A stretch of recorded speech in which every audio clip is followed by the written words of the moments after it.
Vincent Malloy is 7 years old. He's always polite and does what he's told. For a boy his age, he's considerate and nice. But he wants to be just like Vincent Price.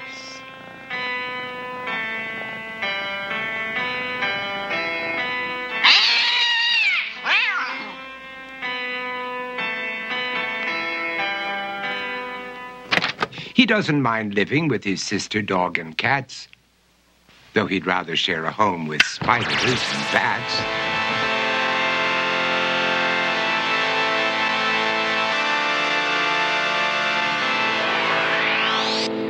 There he could reflect on the horrors he's invented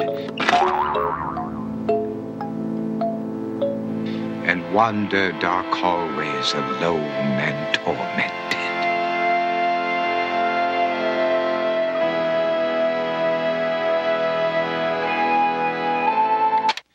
Vincent is nice when his aunt comes to see him, but imagines dipping her in wax for his wax museum.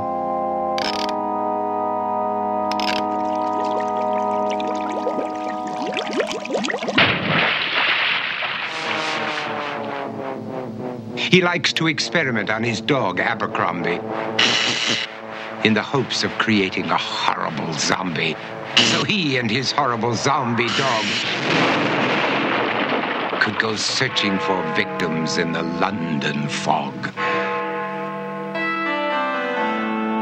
His thoughts, though, aren't only of ghoulish crime. He likes to paint and read to pass some of the time. While other kids read books like Go, Jane, Go, Vincent's favorite author is Edgar Allan Poe. One night, while reading a gruesome tale, he read a passage that made him turn pale. Such horrible news he could not survive, for his beautiful wife had been buried alive. He dug out her grave to make sure she was dead, unaware that her grave was his mother's flower bed. His mother sent Vincent off to his room.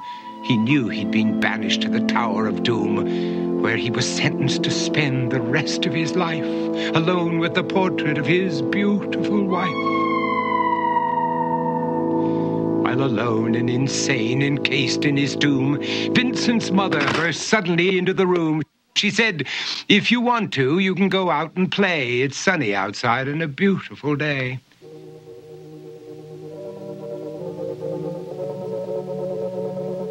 Vincent tried to talk, but he just couldn't speak. The years of isolation had made him quite weak.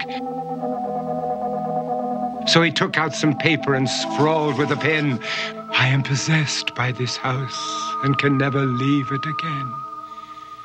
His mother said, "You're not possessed and you're not almost dead.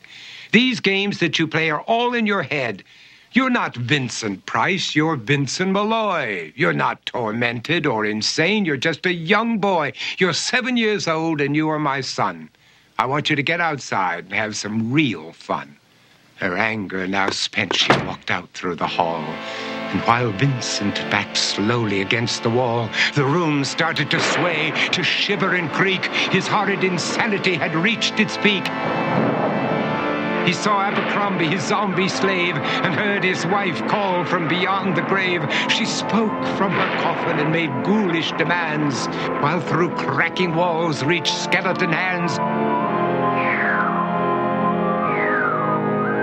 Every horror in his life that had crept through his dreams swept his mad laughter to terrified screams.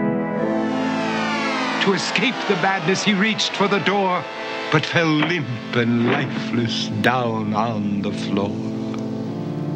His voice was soft and very slow as he quoted The Raven from Edgar Allan Poe. "And my soul from out that shadow that lies floating on the floor shall be lifted nevermore."